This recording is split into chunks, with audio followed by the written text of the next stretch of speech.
Dear friends, did you know that over 6 million wild boars are causing significant damage in the United States, destroying crops, attacking people, and causing damages up to $2.5 billion annually?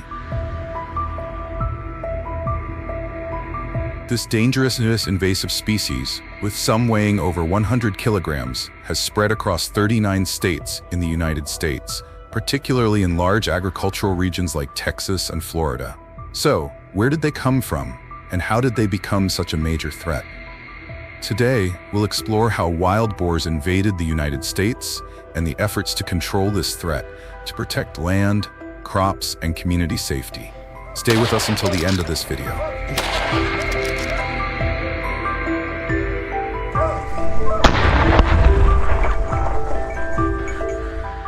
Wild boars were first brought to the Americas by explorer Christopher Columbus in the late 15th century.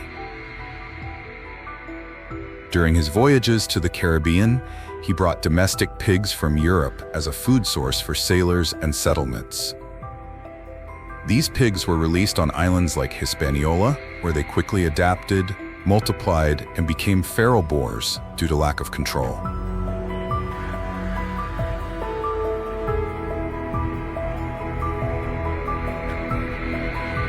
In the centuries that followed, Spanish, English, and French explorers and colonists continued to bring domestic pigs to North America. They were raised on farms or released to forage in forests. Many pigs escaped or were abandoned, forming feral boar populations. Notably, in the 16th century, explorer Hernando de Soto brought pigs to what is now the southern United States, significantly contributing to their spread.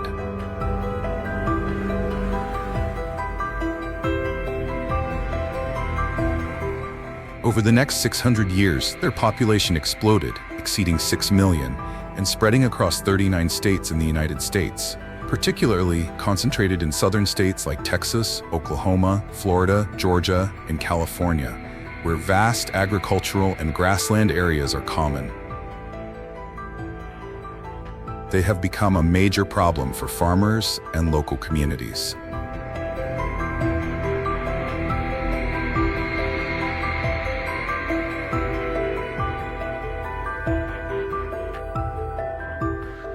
They destroy crops, tear up yards and sports fields, and even roam brazenly through streets, causing panic and frustration. With their aggressive nature, wild boars attack both livestock and humans, with over 100 people in the United States becoming victims. Each year, wild boars cause approximately $2.5 billion in damages, primarily to crops, land, fences, and control efforts.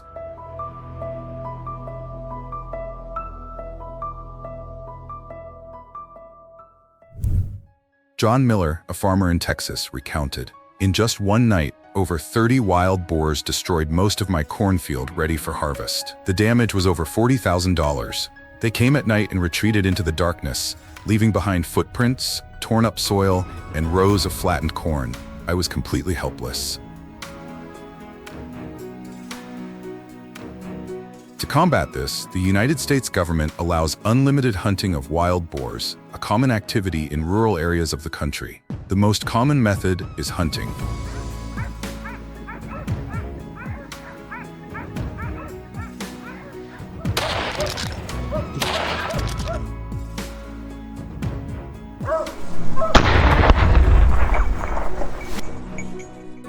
Wild boars are often active at night, so hunters typically use night vision devices to make hunting more effective.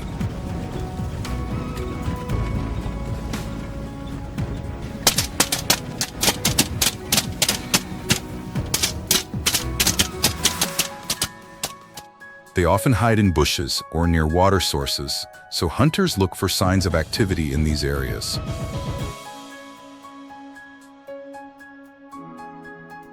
During the day, hunters use hunting dogs and drones to pinpoint the exact location of wild boars. Hunting dogs are released to drive the boar herds out of bushes into open areas, making it easier for hunters to shoot.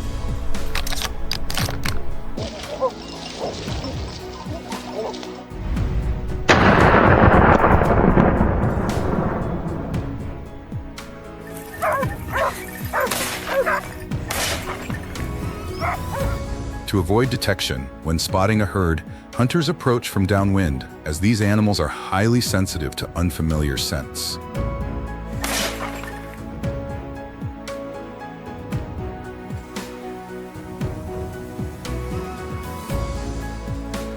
In addition to hunting, trapping wild boars is also used. Shaded areas near water sources are ideal for setting traps. Common traps are metal cages or steel nets at least 1.5 meters high to prevent boars from climbing out.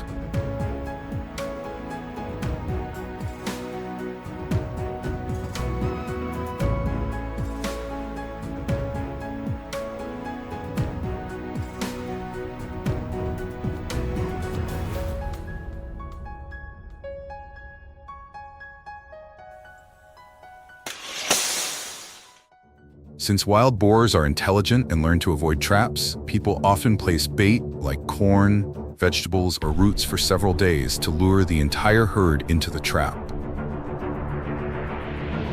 This process can take up to 2 weeks, with surveillance cameras ensuring they're accustomed to the trap for at least 3 consecutive nights.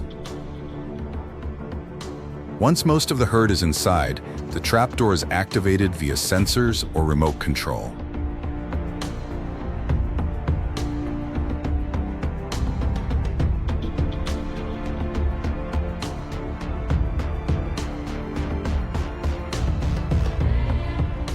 In some regions, wild boar hunting has become a tourist activity.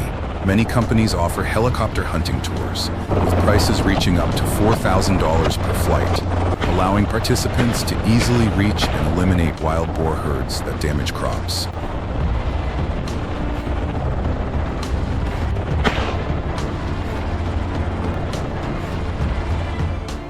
After each hunt, the wild boar carcasses are usually divided among the hunters to be processed for family consumption or sold to certain specialty meat processing facilities.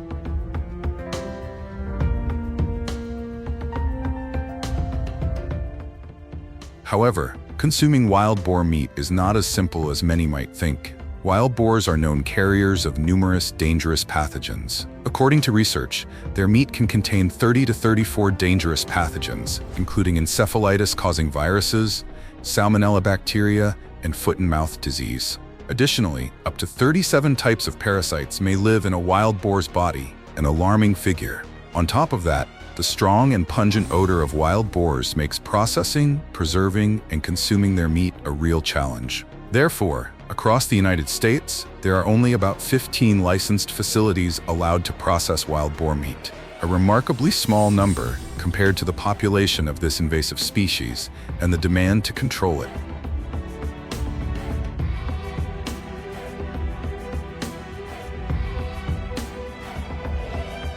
Few people know that the presence of wild boars in the United States is an unintended consequence of history. They were brought by European explorers and settlers hundreds of years ago for hunting or farming purposes. Over time, many individuals escaped into the wild, reproducing uncontrollably and becoming one of the most dangerous invasive species in North America.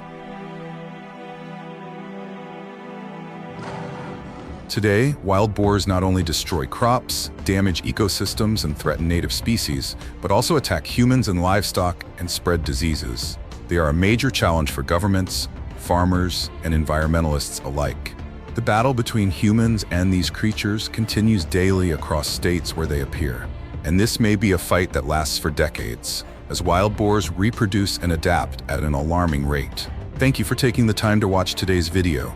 If you found the content helpful, please do not forget to like, subscribe to the Leaf Farm channel, and share your thoughts about this topic in the comments below. We look forward to seeing you in our next videos with more exciting and meaningful discoveries.